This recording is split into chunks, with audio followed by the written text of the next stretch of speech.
Under the Color and Fonts tab in Preferences, you have the capability to change the color and font of all of the different views of ACT. So for example, if you say, well, I kind of like that contact list view, but I really don't like that white background. Well, then what you can do is just click on background color and change the background color to something that you like a little bit better. Now, again, you don't have to change it. ACT has used colors that will work for most people. But if you decide you do want to change it, then you can kind of experiment with it. You can change the font if you want. I'd caution you against changing the font to something too large, because then all of a sudden you'll find that it's not fitting in the spaces where it was allocated to fit. But you can kind of play around with that, play around with different font styles, so that you can just try out something else. For example, a Mandela font if you wanted something like that, or maybe a Tahoma. Tahoma is always a nice font to use for as far as its looks. It usually looks like a nice font. So click on Tahoma, and you can go bold, you can go bold italic, whatever you want to do, just like you would do with any other type of word processor.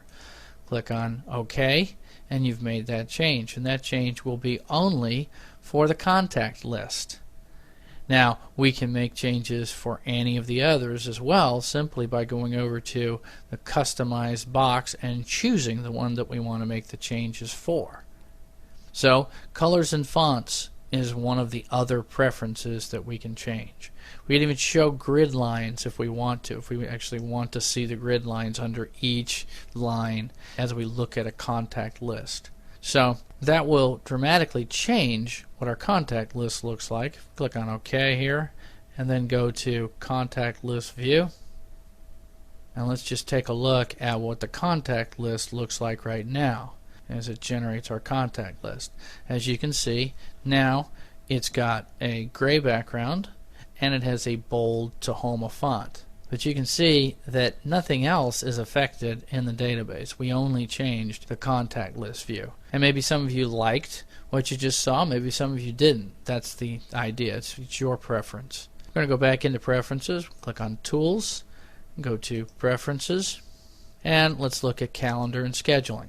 Under Calendar and Scheduling, we can set, of course, the different calendar views and default settings, and then how we set up scheduling. But what does that mean?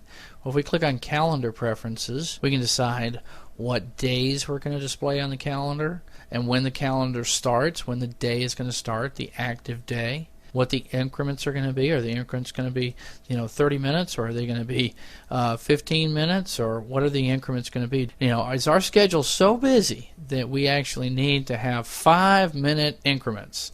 Gosh, I hope not. But if your schedule is that busy that you need to have 5-minute increments on your calendar, then you can certainly set that here instead of 30 minutes. Calendar options: when's the first day of the week, when's the first day of the year, what are you going to show on the calendars. So there's a tremendous amount of tweaking that can be done on the calendars as well. And in addition to the calendars, we click OK here, we can set scheduling preferences. Like, for example, what do we default to? Remember, I said a lot of these things just default. When you set an appointment, these things default. And I said we'd talk about it later on where you could change that. For example, right now, every call that I set is set as a low priority. Well, maybe they're not low priorities. Every call I set should be set, by default as a high priority. Okay, and then if I want to change it to something else besides a high priority, then I can change it. And remember, a call is not a meeting. A call is a telephone call. And do I need an alarm? Well, on telephone calls, I'm saying no alarm. On meetings, I'm saying no alarm and duration 1 hour, whereas on calls, I'm saying no alarm and duration 10 minutes. But what if I always set? What if it turns out that I always set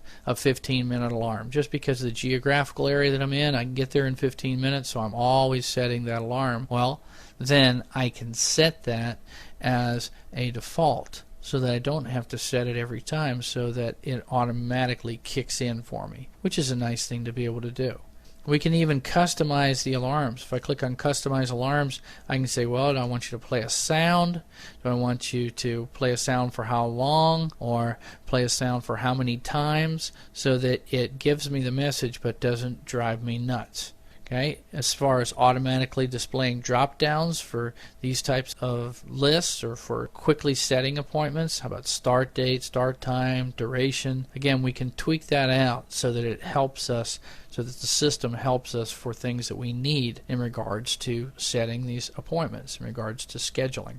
So it's all in what you decide that you want to do, and you set your preferences based on that.